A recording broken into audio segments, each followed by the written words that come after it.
Welcome once again to our class. Let us learn our new lesson for this day. So in this day, we will be learning about the types and the uses of tools, farm implements, and simple equipment.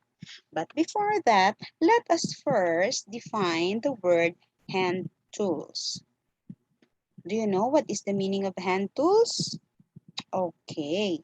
Tools or hand tools are usually light and are used without the help of animals or machines. That is why it is called hand tools from its own word and meaning hand. It means without any help of animals or machine, you can operate it with your bare hands. This can be grouped according to its uses. It may be for digging, for cutting, cultivating, and cleaning. So what we are going to discuss is about the examples of hand tools. We will learn the tools, the name of the tools, and its description or its uses. The first one, have you seen this kind of tool? Or have you used this kind of tool in your garden or in the farm? Well, class, this is called a pick mattock. This is used for digging canals, breaking hard topsoil, and for digging up stones and tree stumps. It means sa pagkalkal sa mga kanal, sang mga pagbuka sa mga matigang nga klase sang duta, kag even sa pagkuha sa mga dlagko nga mga bato, kinanglan mo ni ang pick mattock. The second one, have you seen this kind of tool? Or have you even used or touched this kind of tool or even handled this kind of tool? Class, this is called a spade o kung ginatawag naton sa Ilonggo pala. It is used for removing trash or soil, digging and mixing growing media. Buti nga ginagamit sa pag-mix class, especially kung nagasiminto sa isa ka balay, ang isa ka worker. Not only that, kung damo ang mga sagbot, kag para mas easier for you to carry those trash, you need to use this kind of tool, spade. Okay, let's go next. This kind of tool is very familiar and very useful in these times since most of us are engaged in planting and gardening. Ano tawag sina sa iya? It is called a hand trowel. Why is it called hand trowel, class?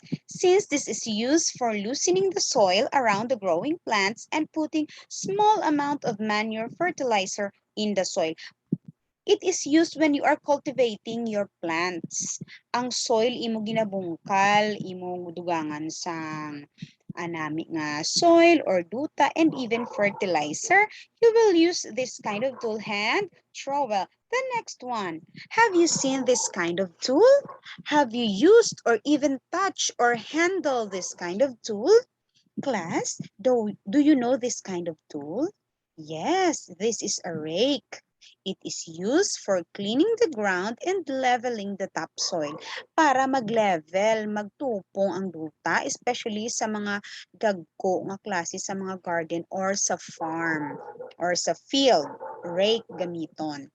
The next one, class, this is called a hand fork. Buot sing ganon, handy lang siya ha, kaya sang kamot nga igamiton or i-operate. It is used for inter-row cultivation. Same lang sila sang hand trowel, but this time, daw ano siya, daw tinidor siya nga mas mapulverize mo ang soil. The next one is we have here the light hoe. I have seen maybe this kind of tool, but I haven't used this kind of tool or even handle. This is used for loosening and digging out furrows for planting. Ina ba lang magbuho ka bala para sa pag tanom mo sang imo nga i-transfer nga seedlings na amo na siya ang tawag. That is light hoe. The next one is the spading fork. O ini siya laba na to siya kaginato ya ang hand fork to ya gamay lang to siya ini siya laba pareha siya sang taho lapit siya sa taho ka ang iya nga height. And this is used for loosening the soil, digging out root crops, and turning over the materials in a compost heap. Amo ni siya ang imo nga i-transfer mo siya, imo siya nga ikalkalon gid sang maayo, i-pulverize mo pagid further ang imo nga soil and even sa pagkakas sang mga roots. Nga inabrang budlay kwaon gamitan mo sang spading fork. The next one, class, this is called a knife.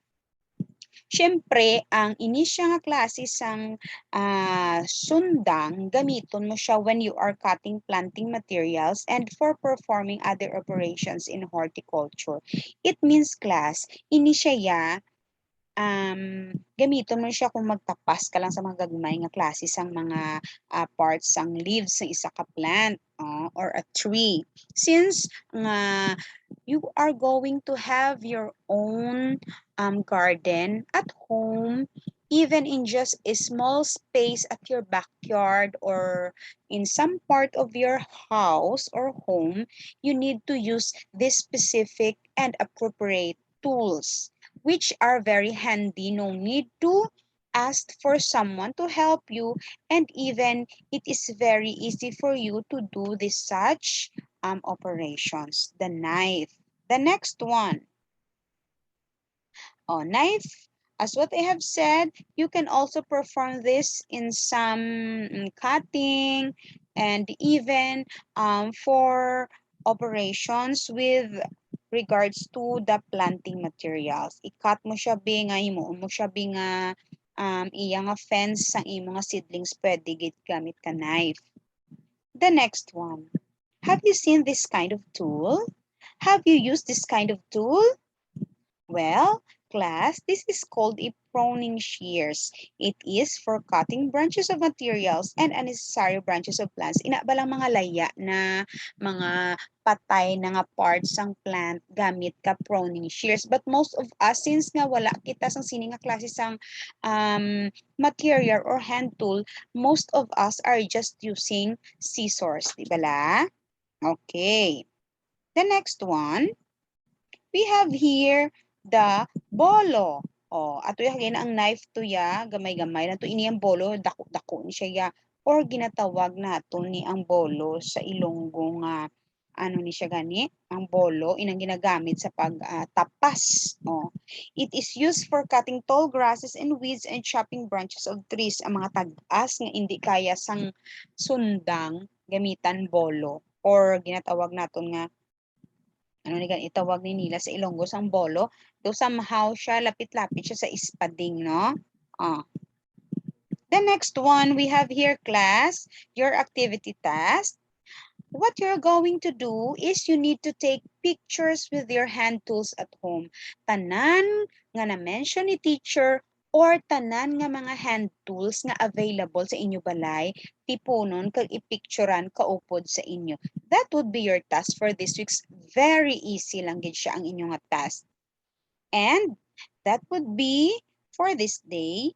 I hope that all of you have understand our discussion, and at this moment, we will be ending this discussion and hope to see you once again, class. Have a good day and God bless everyone.